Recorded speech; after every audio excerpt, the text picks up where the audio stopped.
Just when I thought I was out, they pulled me back in. I want the truth! You can't handle the truth!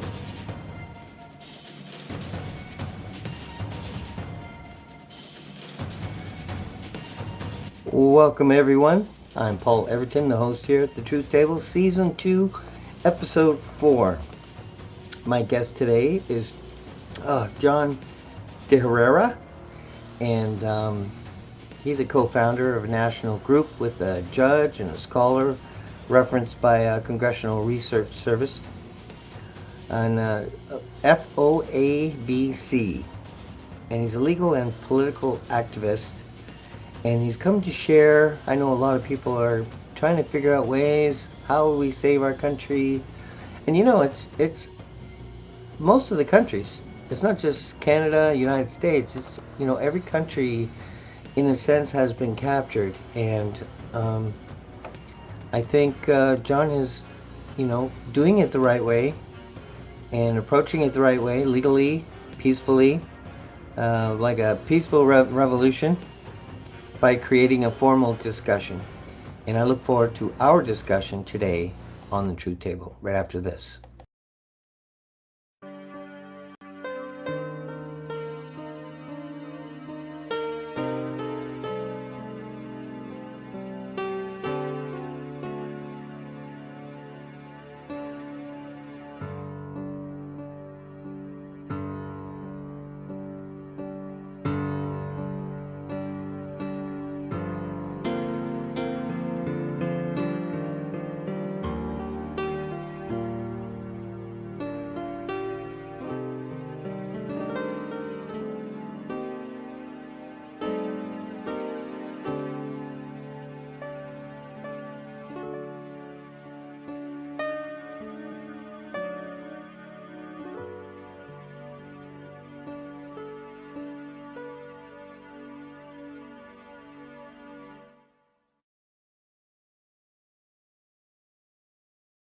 Music by Eternal Dawn, which of course is me.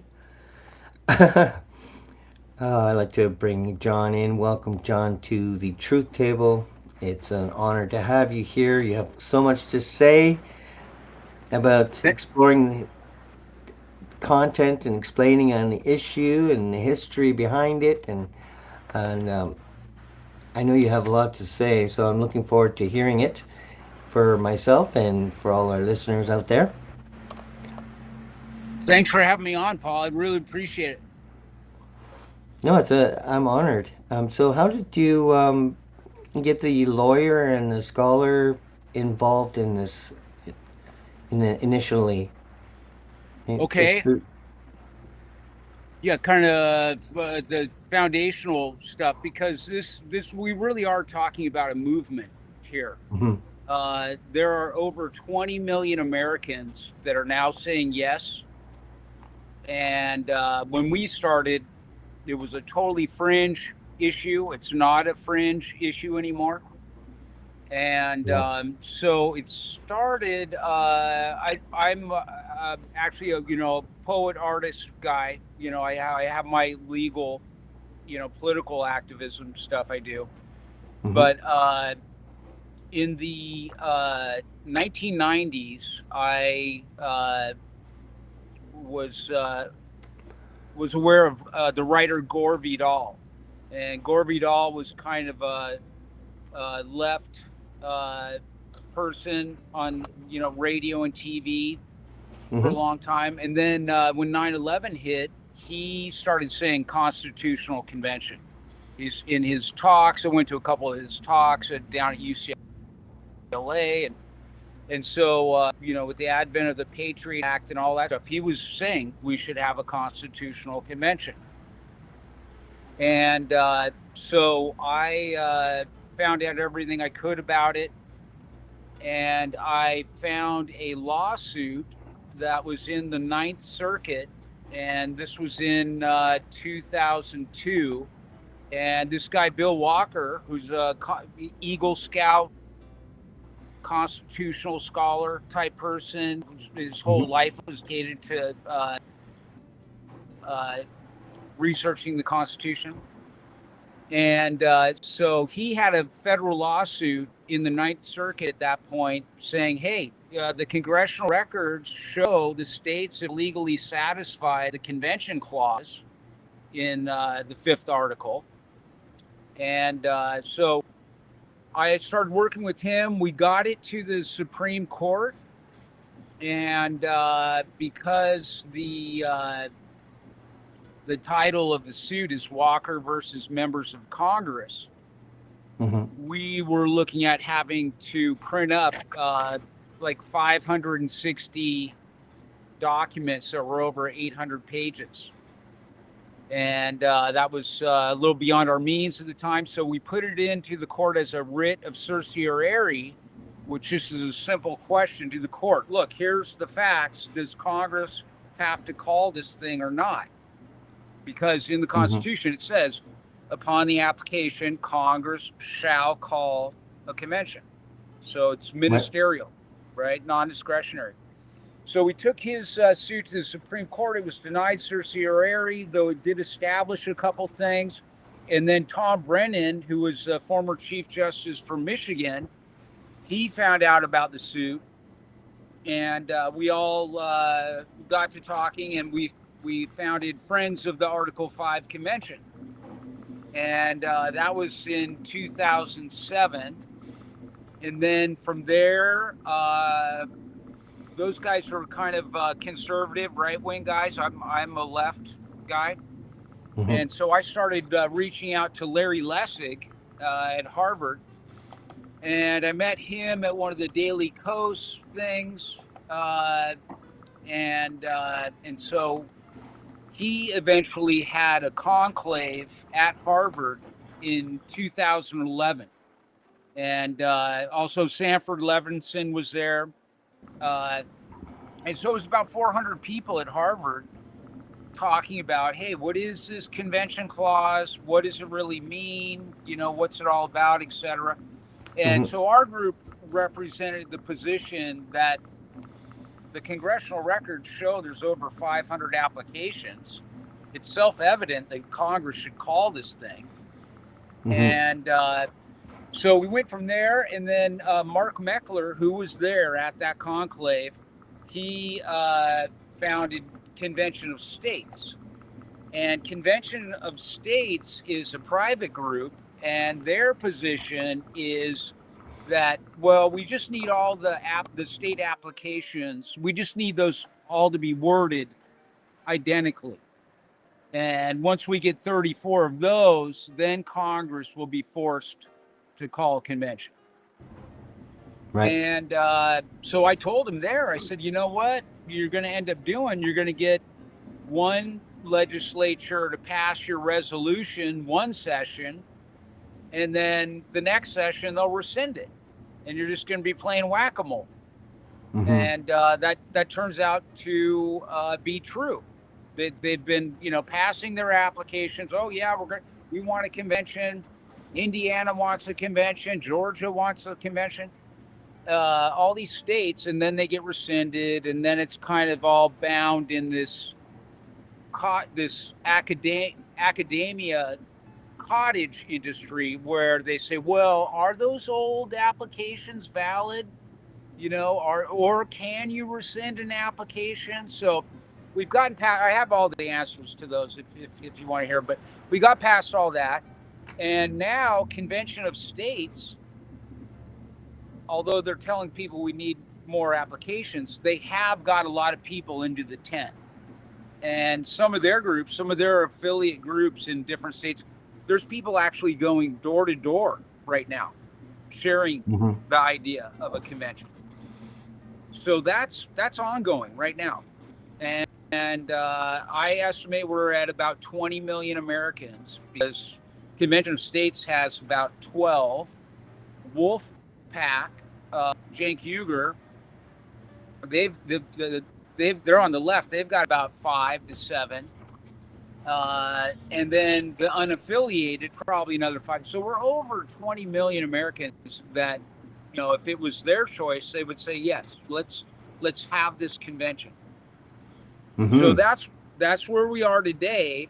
But now let me shift gears and just tell anyone listening who fears a convention, and quite rightly, because intuitively you're going to think, well, if we have this convention, they're just going to dump a ton of private money into it and destroy the Constitution.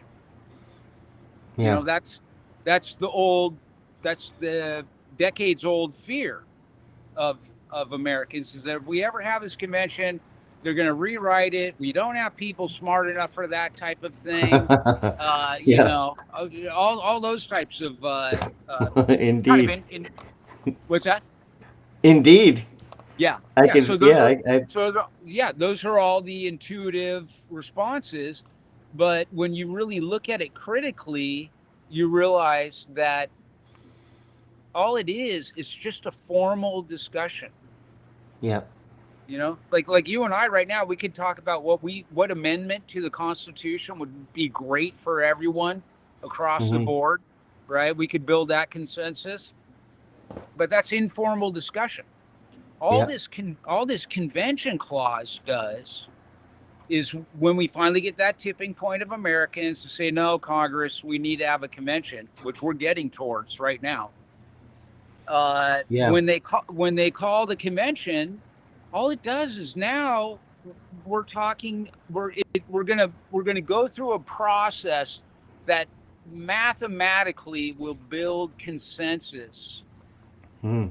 of this huge regionalized nation. That's all we're going to do. We're going to formally build consensus. And if you look at the political polls, we already know what everyone agrees on.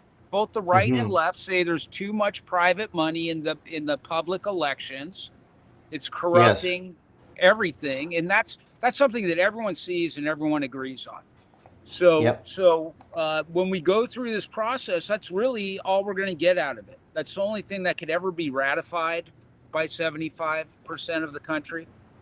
Hmm. And ratification in the Constitution is set at 75% approval, and that in and of itself is a political principle. In that, whatever the idea is, you got to get all the Republicans plus half the Democrats, or you got to get all the Yeah. Democrats plus half the Republicans. It's important to have a discussion on the collective, situation, and even our country needs that. Canada.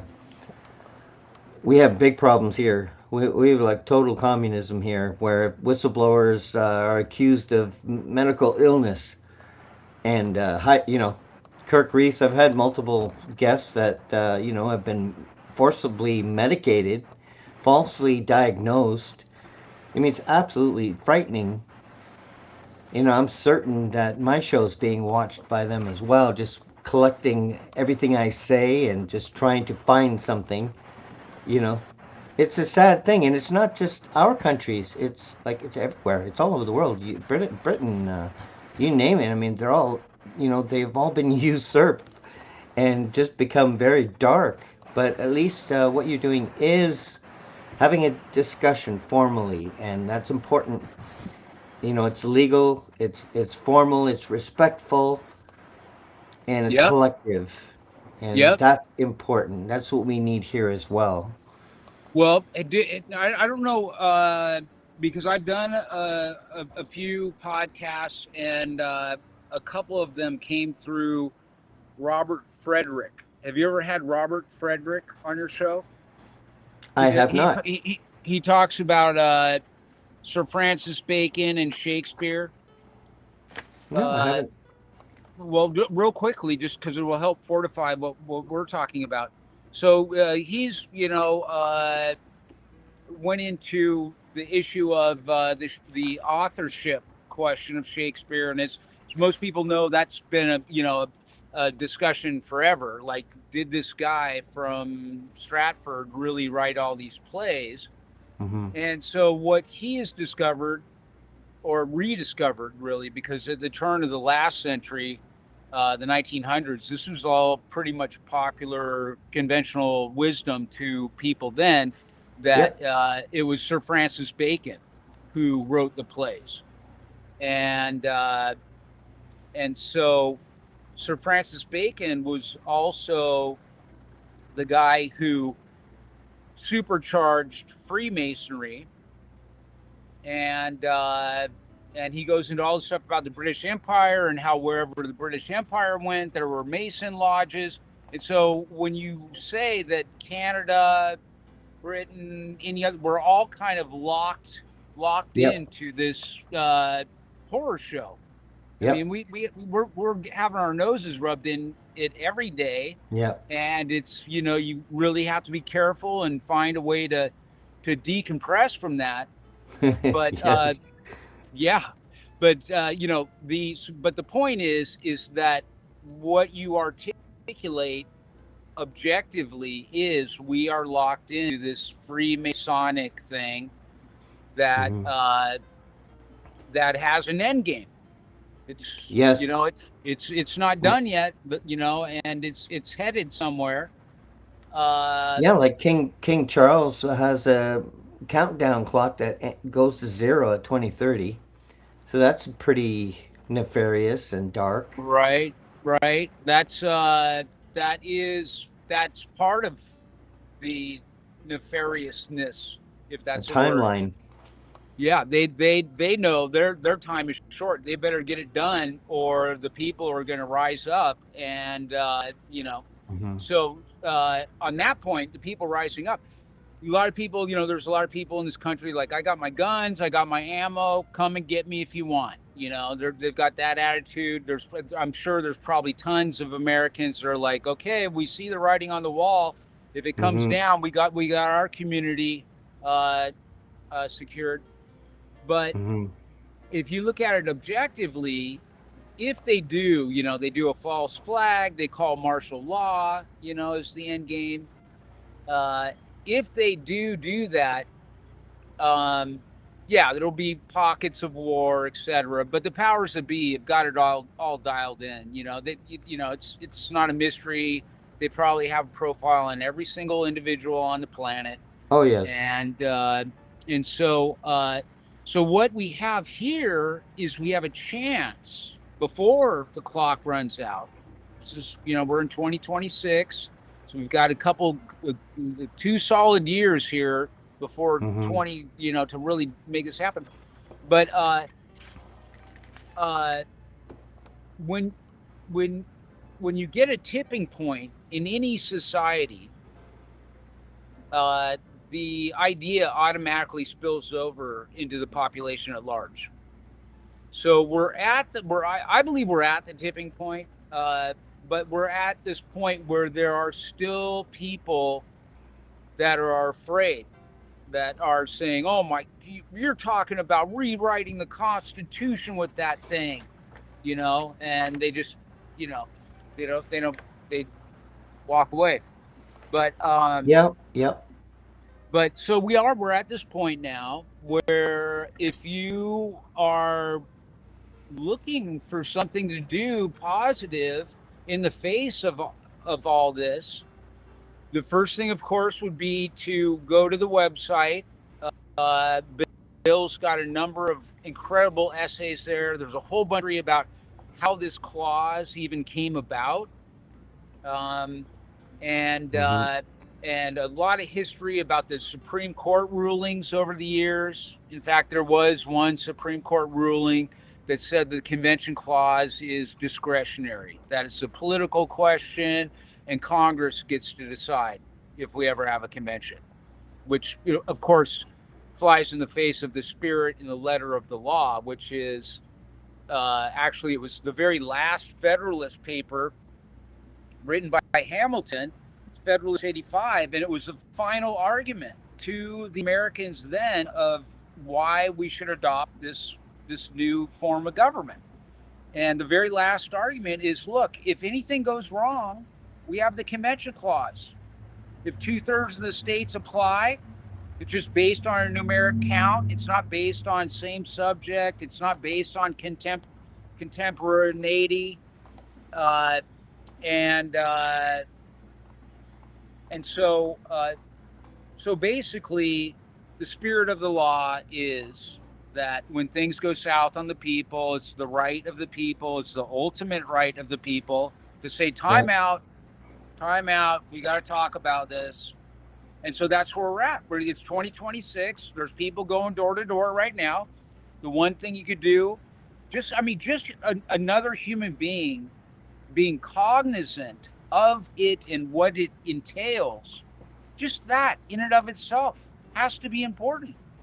Mm-hmm. You know, if everything's connected, and quantum mechanics, one particle in this part of the universe is connected to some other part somewhere else. If we charge all that and bring it together, it'll happen. And there is evidence that Congress they're ready to call it if enough Americans want it. They are. They actually have a resolution in the Judiciary Committee that if it made it to the floor for a vote and passed, it would issue the call forthwith without delay. So they've got that in their back pocket. If enough folks say, no, it's time for us to do this. So we're right there. And so the first thing would be, of course, to educate yourself so you're cognizant. If you pray or offer, prayers to the sun or however you do it, just praying about it, I believe is important. Yeah. And then the other thing for Americans, the fun thing, is that when someone who is unaware, whether they're on the right or the left, and then, conversation starts, something else heinous comes up into the news, and they start talking Trump or Obama or whoever the boogeyman is. You can say, well, you know what? There's people talking about a convention. That we should talk about these things formally. And so it's fun to talk about it because it sails right over all the partisan nonsense. Yes. Yep. And I think dividing is a part of their power structure, Yeah, absolutely. Divide and rule's been a dynamic that's been around since since the Roman Empire. And that's what they're doing. And it's supercharged now because now they've got social media. I'm 61. I can't imagine, or it just kills me to think that 20-year-olds, 30-year-olds, they're scrolling through stuff, and just all the misinformation that that we're being bombarded with moment by moment. I have fascinating news for you. What's that? You and I are the same age. Is that right? Yeah. Are you 61. January? November. January 10th, 1965. So you're November 64. Yes, sir. So you're the dragon. That's I'm the dragon. Exemplary. In the Asian horoscope, they have 12 different animals. And when I was younger, I carried around a copy of that in my back pocket, and I asked everyone, what's your year and stuff. And I think the Chinese definitely identified some rhythms and cycles and types. And people, you're the dragon, are the type to say, come on, we got to do something, This is the year of the fire red horse. Yeah, so when I heard Things that move quick. Earlier this year, right? Yeah, convention in the year of the fire horse sounds good to me. Yeah, this is definitely the year where a pivotal time for mankind, humanity, because what we're going through was planned long ago, probably before we were born. So we were born into a plan that we had no idea was happening. Yeah, that's why I say, and you can listen to Robert Frederick. His podcast is "The Hidden Life is Best," but he articulates it very well.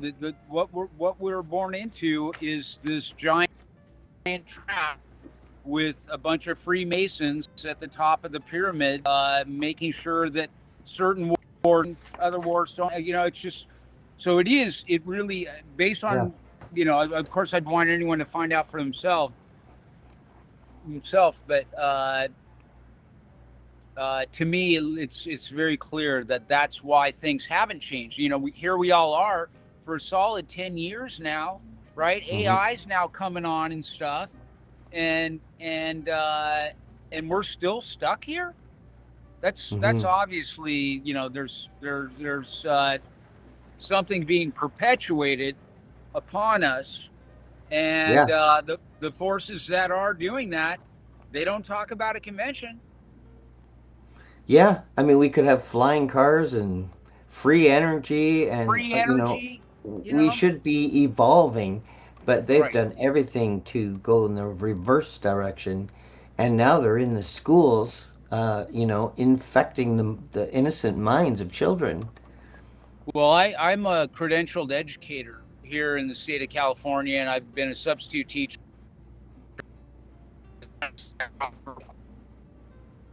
You know, substitute, and you know,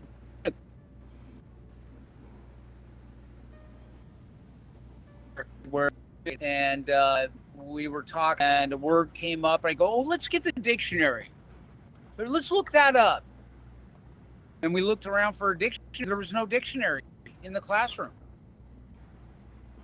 Hmm. And there's that. Then you know, the young kids are they're all on laptops now, little, you know, mini things, right? So that's now being proven to be detrimental to the neuroscience Yeah. of the human Yep. being, right? We're going to get a general of coming up, you know, not too long from now, where they're Yeah, going to and be these disabled. they're chemically attacked with the ingredients. I've lost three children from vaccines, and I that forced me to just look at them. And I looked at each one, and I looked at each ingredient, and it just doesn't make any sense why any of this would be injected. I'm I looked sorry at to the hear. I'm effects sorry. of I'm sorry to hear that, Paul. I did not know that. I'm very sorry to hear no, that. yeah, it's a wound that doesn't heal. But I mean, I'm very spiritually strong, so I see them as living, and I just miss them, and I'm going to see them Yeah, again, and yeah, you know what I yeah. mean. I don't mourn. The mourning is over, and but it started this process for me that brought me here today.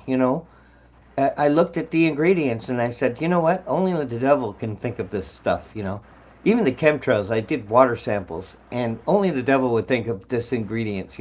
I look at each ingredient and the effects of each ingredient, say, like COVID-like symptoms. Really? Respiratory. And stopping your DNA from healing itself. Isn't that Yeah, something? To yeah. be put into a chemtrail. So it's obviously like a very ancient brain that would even consider even changing the frequency of music less than half a tone, All just so that. it I didn't know. bless God. people.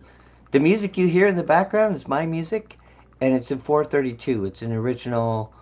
I don't record in 440. So I'm actually healing people with my music without them knowing, clandestinely. I'm doing the same thing that the bad people are doing, but in Right, a right. holy. You're fighting for the light. They're fighting for the Yep. dark. And Yep. you know, that raises an interesting question I never thought about.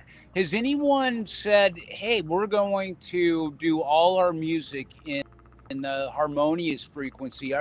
Is there a platform for artists to load up their music to that frequency? No, I don't know. In Spotify, if I upload my songs on Spotify, they will change it to 440. Okay. So I'm So I wondering don't, maybe someone can create a platform, you know, a well, space where you could load up these. all my music is 432, and it hardly has any views. It's very unpopular. Well, But it's a because genre, you know. yeah, but it's also because I was open about that I did it in the beginning. So, the powers that be don't want it. I've even typed in the exact wording of my song, and it doesn't show up, like on Yeah, no, YouTube. I know. Yeah, all that stuff's going on, Yep. and going back to, you know, all the chemicals, all the sugar, all the Yeah. misinformation, but we're still here. We're Yeah. still But here, and you yeah, and I are having a conversation like we this. are. That's good news. Yeah. That's good And, news.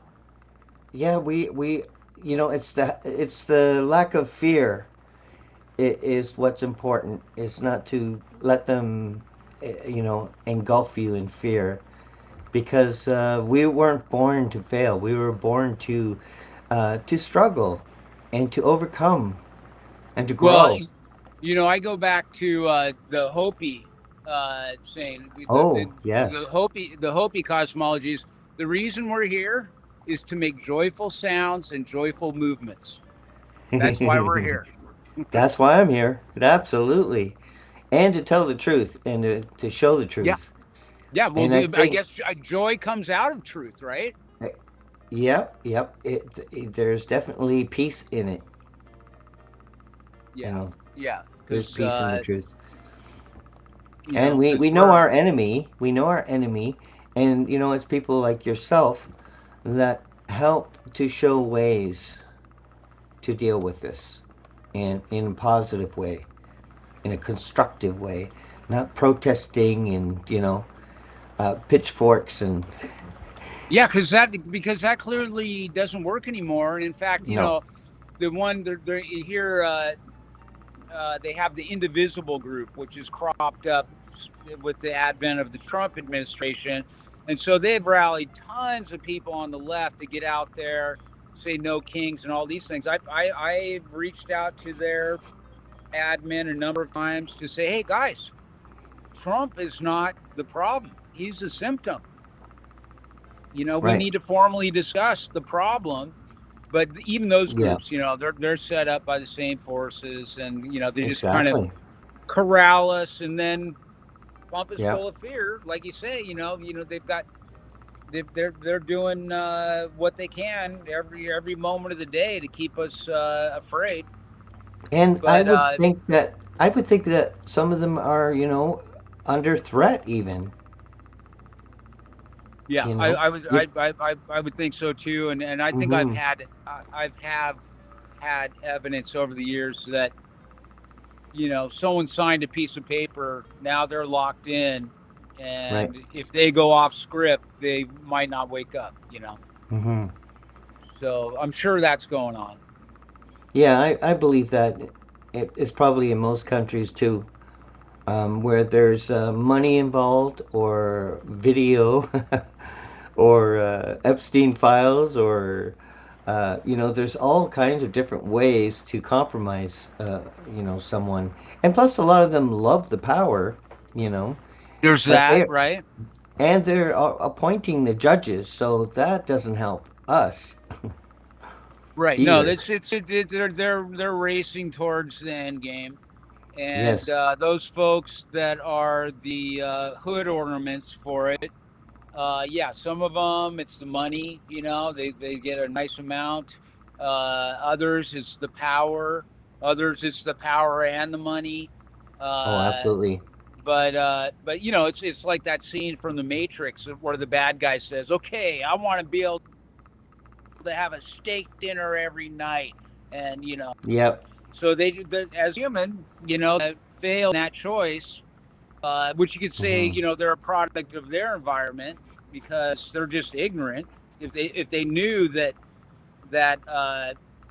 there's more than just material existence, they'd probably say, "I don't want to Hmm. do that," But anyway, so yeah, so we're in the end game, and but we're still here. We're having this discussion. If you have a Rolodex of other podcasters, I'm happy to do anyone who wants to discuss this subject. And in the end, it really is just simply talking about it. It Hmm. has to be important. Yeah, I'm in contact with lots of podcasters that would probably love to do that. Uh, you know what really drives me crazy is the names of their acts, like the Patriot Act. I mean, is that the least patriotic, Yeah, document ever? yeah. The If one they, the one that's the one that's worse than that is the Help America Vote Act, and that was passed in 2002, and it dropped $3.5 billion of electronic voting machines on the country. And so, but yeah, it's like I think Gore Vidal said it's like they have a giggly sense of humor behind the darkness they're perpetuating. Which because they're using they're using double speak, forked tongue. You know, it's evil what they're doing. Yeah, I And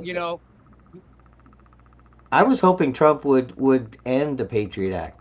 You know, I was really hopeful, but he didn't. He extended it. Well, he talked a good game, didn't he?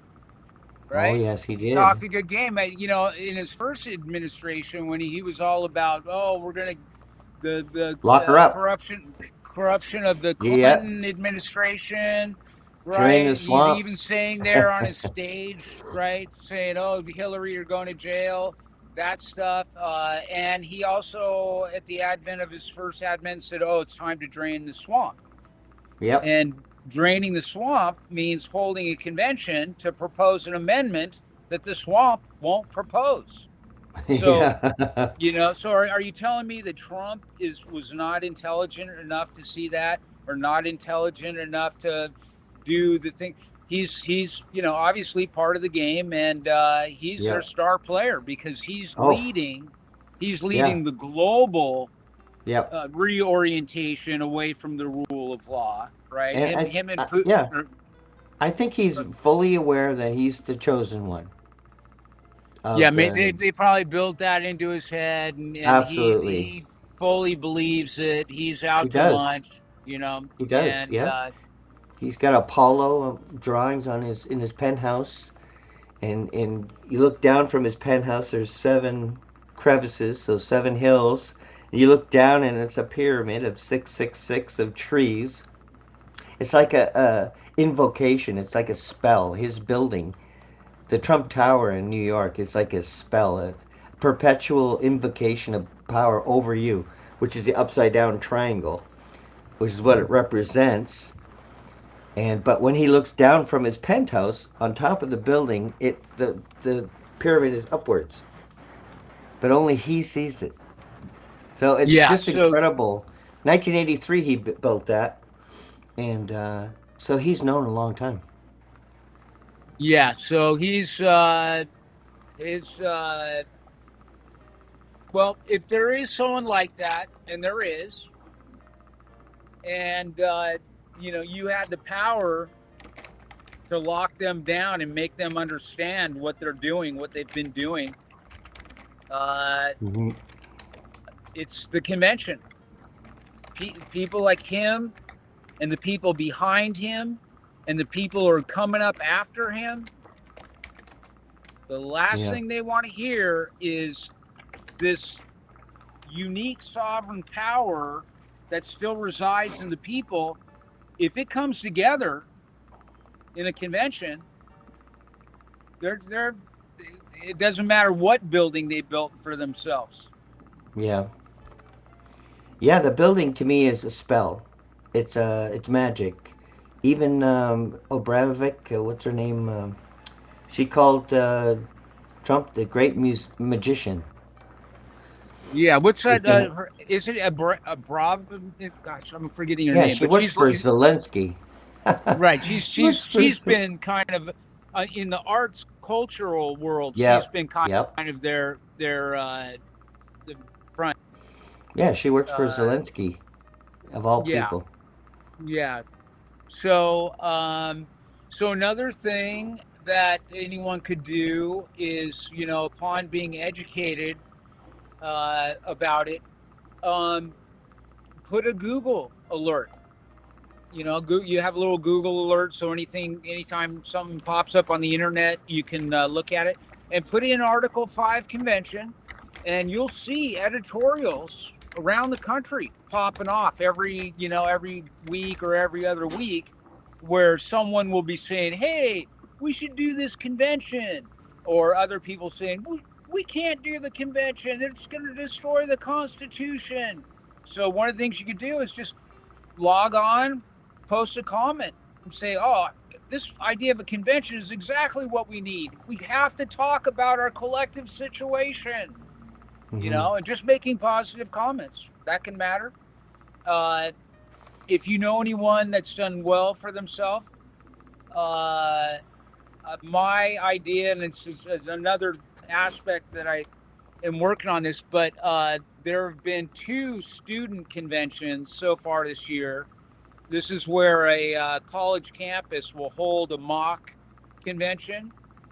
And I went to the one at Arizona State University in 2024. They had one in February, or no, they had one in March at Florida State University, and they're having one at Washington University in St. Louis. They're having it next week. So this is student conventions. But in those student conventions, they have the same people that are sleepwalking and don't recognize what this thing is. They're having the kids go through the motion. The professors get to pat themselves on the back, but they're not documenting them. And so my idea has always been, let's hold a student convention, at a Sheraton in Kansas, and document it. Document it, absolutely, make it official. And as a documentary, it could be done inexpensively, because 3 days at one hotel, the majority of your content is in Cannes. And at that convention, a convention like that, producing a documentary like that, you'd be able to put it to the delegates, the student delegates, to say, look, you're not here to rewrite the Constitution. You don't have to do any of that heavy lifting. You're just here to propose amendments that you think 7.5 out of 10 Americans would say yes to. And document that. We could put an open call out for it and say, look, if you're interested, we've got 150 rooms at the Sheraton. Show up, and if you got a college ID, you can be a delegate and have it like an open call, and just to see what kids show up, right? Get young people who are like, wait, we can do better than this. Come on. Oh, they're doing that. I'm going to be there. So all that part of the documentary coming together, all the moments of humor that'll come out of it, the poignant moments, old people saying things, or young people saying what us old people have been saying for years. So I figure a documentary like that could be done well for probably like 2.5 million. The post-production, you want to do good.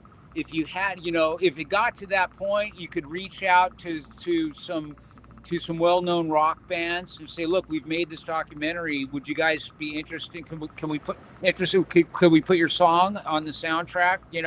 And so it could be something that kind of takes on a life of its own. Right. But most importantly, a documentary of young people doing what we're meant to do. The takeaway is going to be like, oh, we got to do this. And that could bring the tipping point that Congress, that we coerce the call out of Congress. I think mankind would vote over 70% to stand down with this war crap. Yeah. And, weapons of mass destruction, Vietnam, Monsanto's. Right. Totally unnecessary, totally orchestrated. There's, what they're doing with Iran? They're doing the same thing that Putin's doing with Ukraine, which is, it's a never-ending war. Oh, we might get a settlement. Oh, no. Oh, we might. Right. And so they're stealing money. This. They're stealing money. And killing people, innocent people. And killing people, right? I had enough. I think we would agree on that. You could add that. Yeah. Maybe stop spying on everybody. I think people should be able to see you, not you see us.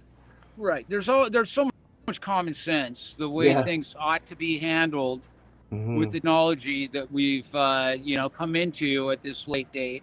All this is common sense. And the only reason it is where it is because the bad guys, the Freemason thing is still in place. Yep. And there's psychopaths like Trump and other people that they just want to feel like they're special when they're not. Yep. They're just Yep. they're just like all of us, you know. We're each so so yeah. So the documentary is a good idea. You know, if anyone's listening, I'm sure Paul, you'll be able to have my contact information on there and the website and stuff. So, you know, anyone Yeah, can, it's I'm always happy to talk about it with anyone. Another thing which would be neat is if someone listening could join Convention of States and mhm. kind of infiltrate that group and somehow get a list of their leadership and some of the emails. I've tried to do this a number of times over the years. They've been around over 10 years now. But yeah, if you could infiltrate Convention of States and just raise it with the local level leadership to say, hey, Mhm. what, you know, there's we're missing the boat here. We don't need any more applications. We just need to start pointing to the congressional records. The states have legally satisfied the clause. There's nothing left for us to do. Yeah, your website is in the description, so anybody can click on the link and read through all the documents and participate. Yeah, yeah, and I strongly believe this. It just the site is antiquated looking. Bill and Tom both passed away with COVID. Daniel Sumner's still keeps the website secure, but it's all the essays Bill wrote throughout the teens, where he Mhm. nailed down, you know, all the key arguments. Uh, one of the you know one of the key arguments here is that people say, well, there's no rules, there's no instructions in Article 5. If we do this, it's going to be ridiculous. But in Mhm. fact, the 14th Amendment has the Equal Protection Clause, and the Supreme Court has ruled many times that a political class has to be treated equally under the law.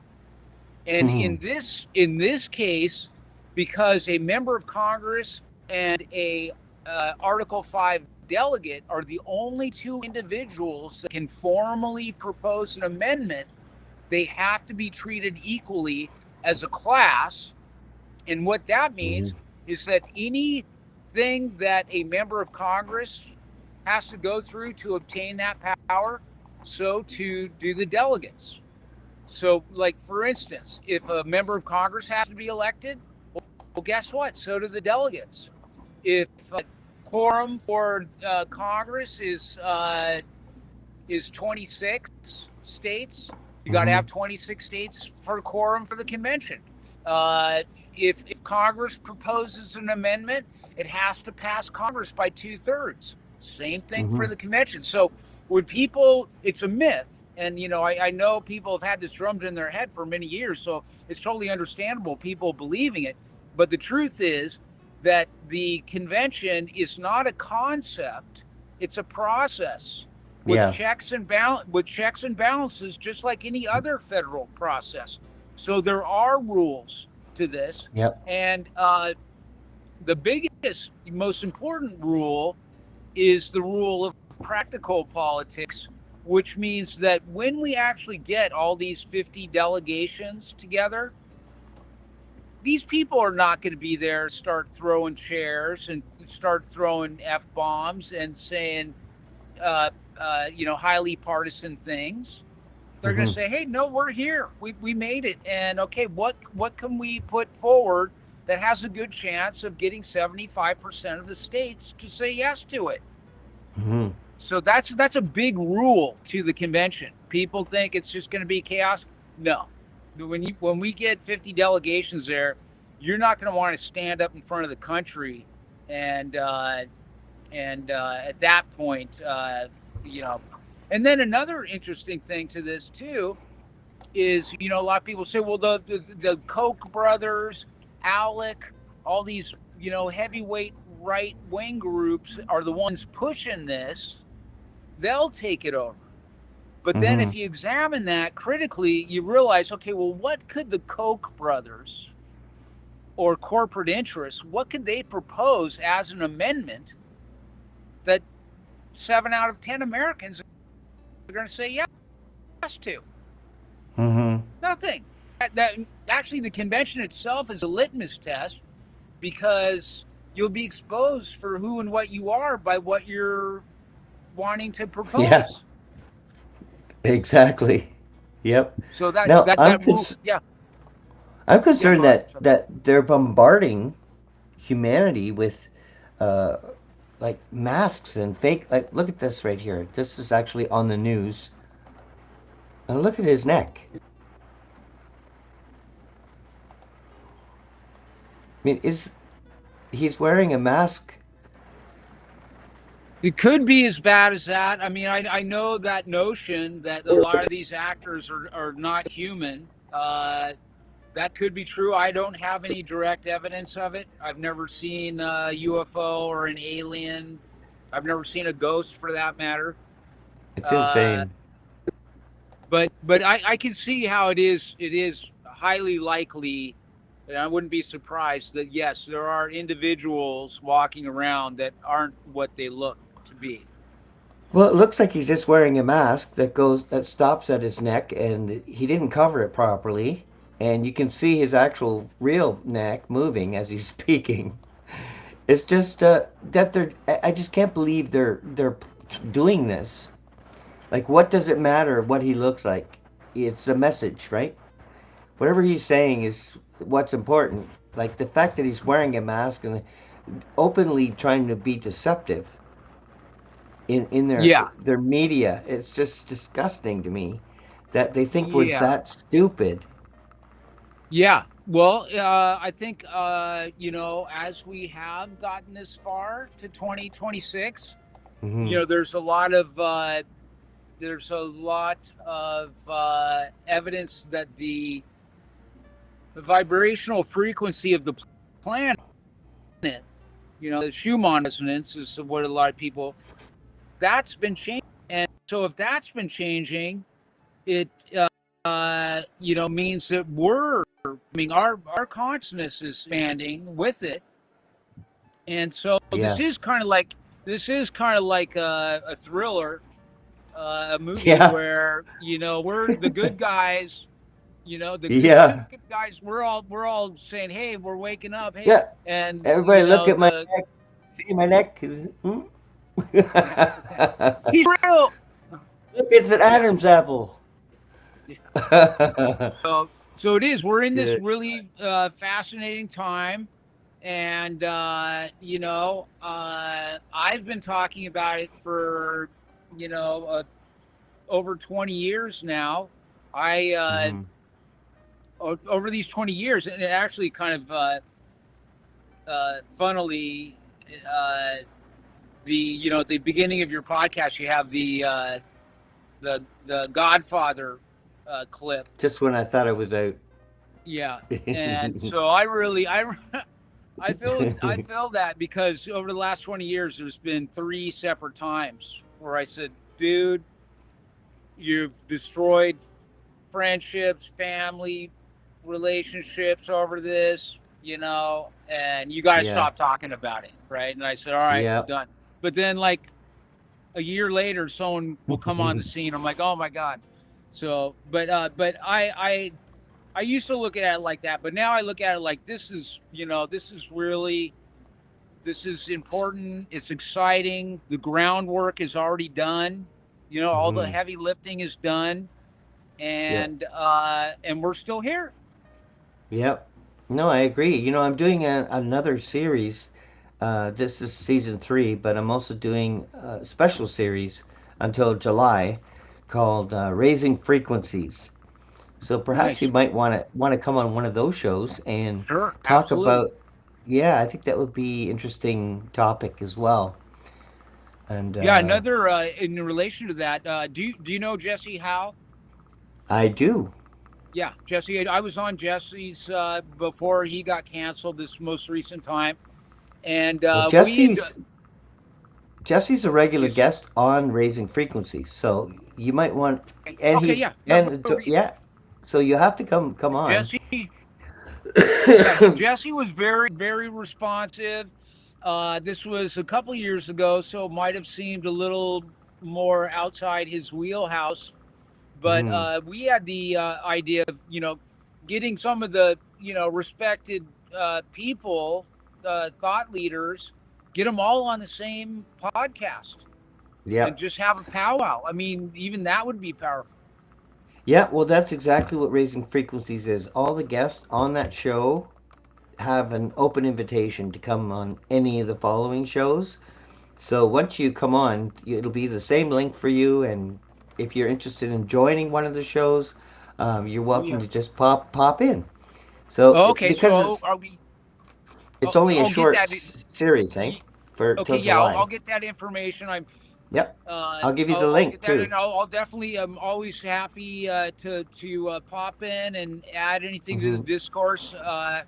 And Yeah. but but yeah, it's here. It's now. And Yeah. if you're distraught, if you're looking for something positive to do, just getting educated about it. Hmm. Bill's, some of Bill's essays are a little wordy, maybe a little slow reading to you. I think they're beautiful because what he's saying is the truth as to Hmm. fact and law, and see it as beautiful. But yeah, just get up on the issue a little bit and have fun sharing the idea. And Yep. right now, our I think our most powerful weapon is to say, no, we have a solution, and unless you try and kill us all, we're going to keep talking about it. Yeah. Well, the Raising Frequencies, we talk about healing bowls and tapping, um, like all anything that will help you be positive and raise you up. And Yeah, we're just right. collecting all sorts of different things, different prayer techniques, and even the 432 hertz. So yeah, I think you would enjoy that. I think you'd be a great Yeah, yeah. It complement to sounds like that it would. series. Yeah.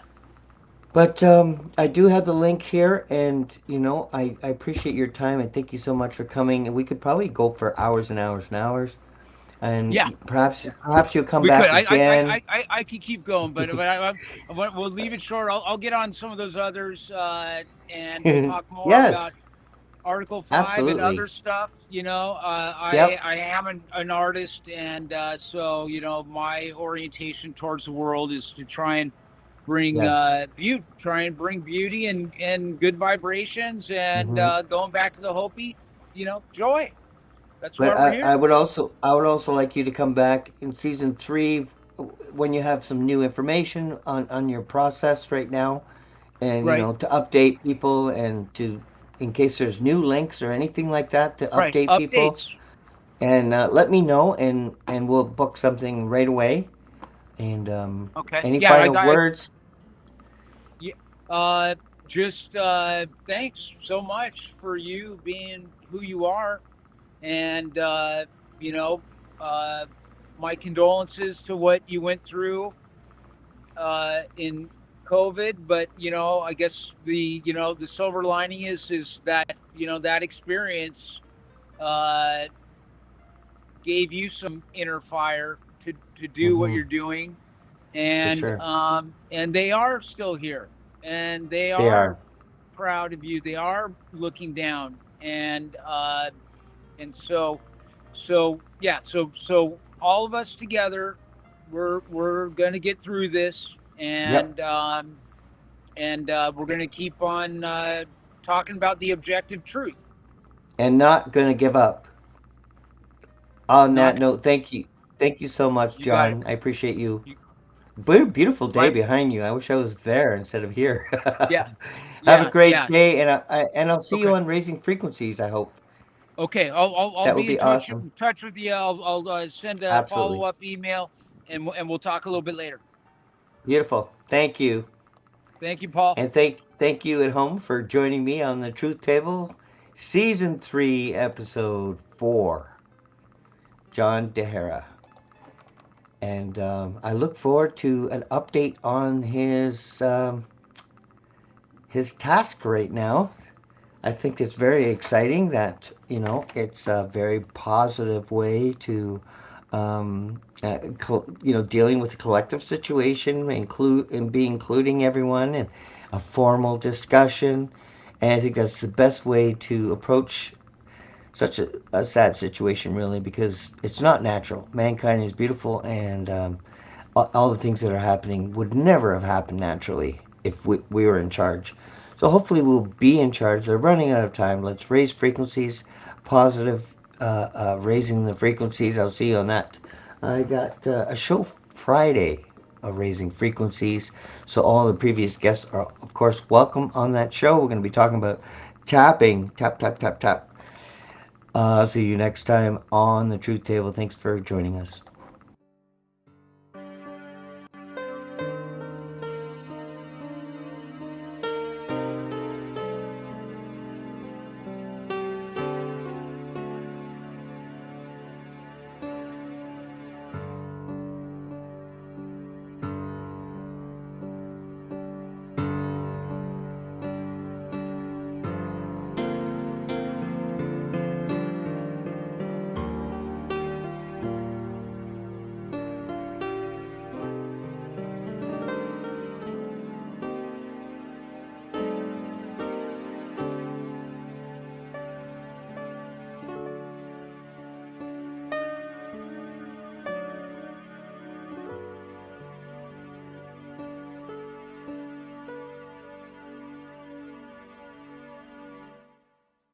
Just when I thought I was out, they pulled me back in.